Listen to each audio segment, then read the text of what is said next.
करा। हमारे जजमानों में एक जजमान आए हुए हैं, अब उनका नाम नहीं जानते।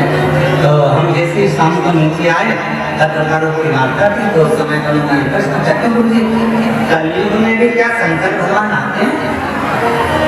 तो हमने उनसे कहा वो गए ही पाने का काम है, जो ऑलरेडी है तो माना नहीं। तो कल उन्होंने प्रश्न छेड़ दिया, तो हमारे मन में आया कि उनके मन में कहीं बात ना रह जाए, तो हम उनसे बात करेंगे। देखो कलयुग में शुरू कैसे,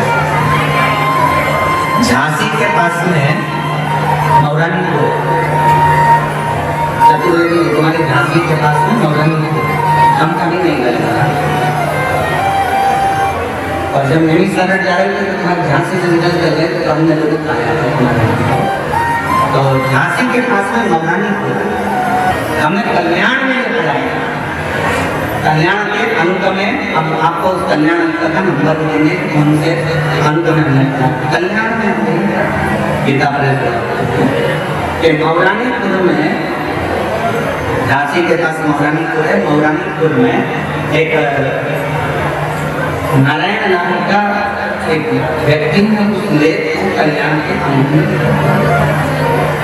उसने वर्णन किया कि मेरे दादाजी अनाज का काम करते और दादाजी अनाज का काम करते थे, और मेरे दादाजी मौरानीपुर से अनाज लेते थे और उस अनाज को लेकर हाथ रस में बेचने के लिए। हाथ रस में उनका एक दादाजी का मित्र बन गया था, जिसका नाम था हीरा।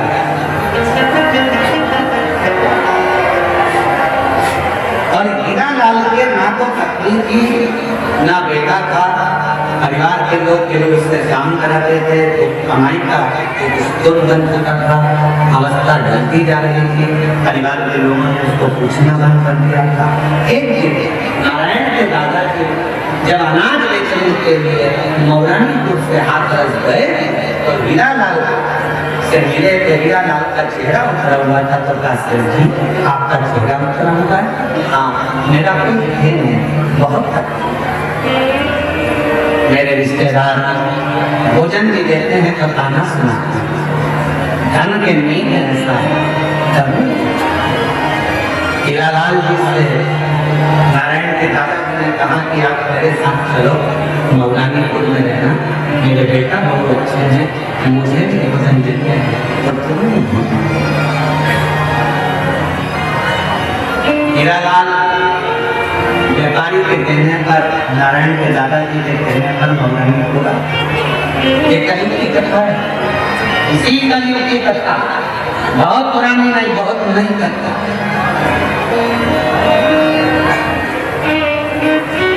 हजारों वर्ष पुरानी नहीं है,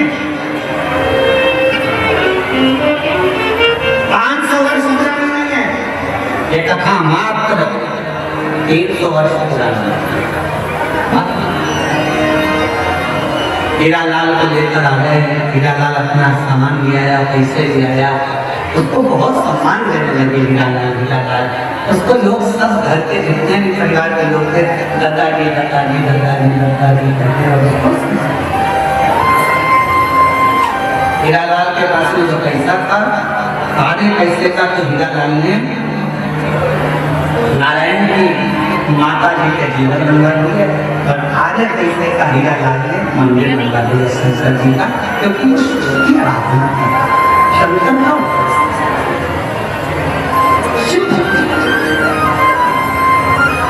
अब एक दिन अवस्था चलते चलते चलते चलते हीरालाल की आंखें चली गई और हीरालाल को देखना मन हो गया।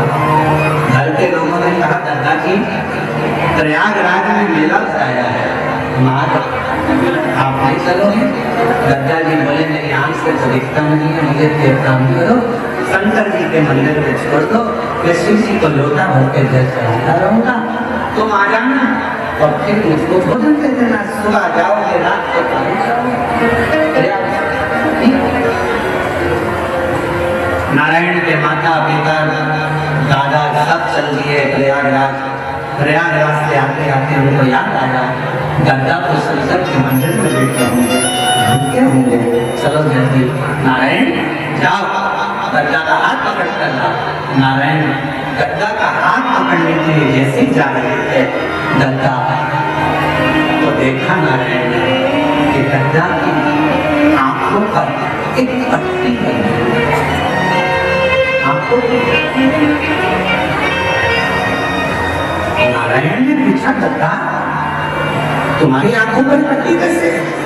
गद्दा ने कहा लाला शंकर जी के मंदिर से मैं आ रहा था, तब एक व्यक्ति सामने आकर खड़ा हो गया, उसको देखा तो मेरी आंखें नहीं थी, दिखना नहीं था। वो मुझसे कह रहा था बाबा कहाँ से आ रहे हो? मैंने कहा शंकर जी के मंदिर से दर्शन कर आ रहा। तो बहुत तेज हंसा, हंसकर उसने कहा गद्दा तुम्हें दिखता तो है नहीं, फिर शंकर जी के मंदिर में क्यों गए? गद्दा कहते हैं कि मैंने उस व्यक्ति से कहा कि मुझे नहीं दिखता तो क्या हुआ, मेरे महादेव को 3-3 आंखों से दिखता, बाबा को दिखता। गद्दा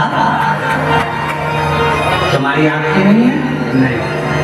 गद्दा तुम्हारी आंखों का इलाज करवाया? हाँ सारे डॉक्टरों को दिखाया, पर आराम नहीं लगा, सब ने कह दिया तुम्हारी आंखें कभी नहीं आएगी। इतने में उस व्यक्ति ने कहा गद्दा मैं बहुत बड़ा वेद, तुम कहो तो तुम्हारी आंखों का इलाज कर सकता, और उसमें इलाज करने में लगभग 5 दिन लगेंगे। मैं तुम्हारी आंखों पर आज थोड़ा सा मल्लम लगाकर पट्टी बांध देता हूँ, और 5 दिन मैं तुम्हारी आंख को खोलकर उसका ऑपरेशन करवा दूंगा, अगर तुम चाहो तो। गद्दा कहने लगे अच्छी बात है, लगा दो मल्लम। मल्लम लगाया, पट्टी बांधी। नारायण बेटा उस व्यक्ति ने पट्टी बांधकर चले गया, अब वो 5 दिन बाद आएगा, पट्टी खोलेगा, ऑपरेशन करवाएगा, जब तक बनती रहेगा। नारायण ने हाथ पकड़ा, गद्दा को ले गए अपने घर। 5 दिन निकल गए, पट्टी बांधने वाला नहीं। 6 दिन निकल गए, पट्टी बांधने वाला नहीं। 9 दिन निकल गए, पट्टी बांधने वाला नहीं। 10वें दिन तो गद्दा को गुस्सा आ गया, ना जाने कौन से पगला बना दे, आंख में बांध गया पट्टी, पहले से तो नहीं थी आंख, ऊपर से बांधी पट्टी, अब इसको कब तक बांधे फिरूं? आज तो पट्टी खोल कर मांगा। और गद्दा ने दोनों आंखों से शंकर के मंदिर में देख कर जो पट्टी खोली, तो गद्दा की आंखों से शिवलिंग का देखना प्रारंभ।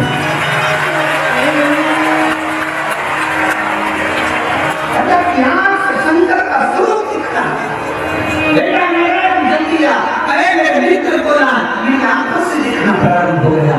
गद्दा आपको कहे थे पट्टी बांधने वाले ने कहा है कि 5 दिन बाद आएगा, पट्टी खोलेगा, डॉक्टर के यहाँ लेकर जाकर ऑपरेशन कराएगा, तब तुम्हारी आंखों से दिखेगा।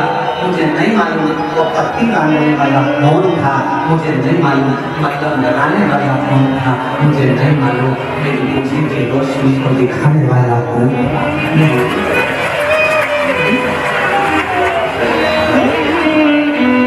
मेरी जीजियों, मेरे जीजाओं, मेरी बेटियों, बेटाओं, मेरी माताओं, मेरे बुजुर्ग माता पिता को आपसे निवेदन करता हूँ, ये मत सोचना कि आप कथा में आए हो, ये मत सोचना कि आप महापुराण की कथा में पहुंचे हो, ये मत सोचना कि बाबा के देव घर में आप आए हो।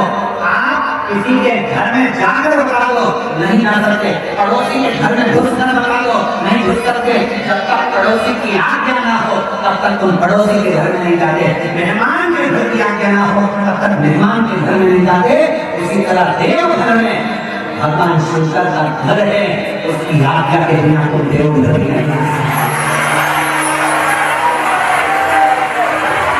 जिनकी आज्ञा के बिना देव घर में काम नहीं कर सकते। अगर देव घर की भूमि पर आए हो, शिव महापुराण की कथा सुन रहे हो, शंकर जी की कथा का रसद को ग्रहण कर रहे हो, तो ये तुम्हारी सार्थकता नहीं, मेरे देव घर वाले ने अपना डमरू बजाया होगा और तुम्हें इशारा कर कर झाला देकर बुलाया होगा, तब तुम यहाँ शिव महापुराण की कथा सुनते हो। और किसी ने घर में जाते हो तो खाली हाथ वापिस नहीं भेजता, शादी में जाओगे तो लिफाफा जैसे तुम देते हो तो वो विदाई में तुमको रिटर्न गिफ्ट देता है, साड़ी देगा, कपड़ा देगा, मिठाई का डब्बा देगा, तो देता है कि नहीं देता। मौसी के घर शादी में गए, अरे तुमने दूल्हे को कुछ दिया, दूल्हे को कुछ दिया, और मौसी के यहाँ से जाओगे तो कुछ तो देना ना, अरे बोलो तो सुनो, देखा ना मौसी, मामा के जाओगे तो मामा के देंगे, दादा दादी ससुराल जाओगे तो ससुराल वाले देंगे, मायके जाओगे तो मायके वाले देंगे, कुछ ना कुछ विदाई में दिया जाता है। तो तुम मेरे घर की भूमि पर आए हो, तैयारी कर रखना, मेरा बाबा भी बिना विदाई के तुम्हें भेजेगा।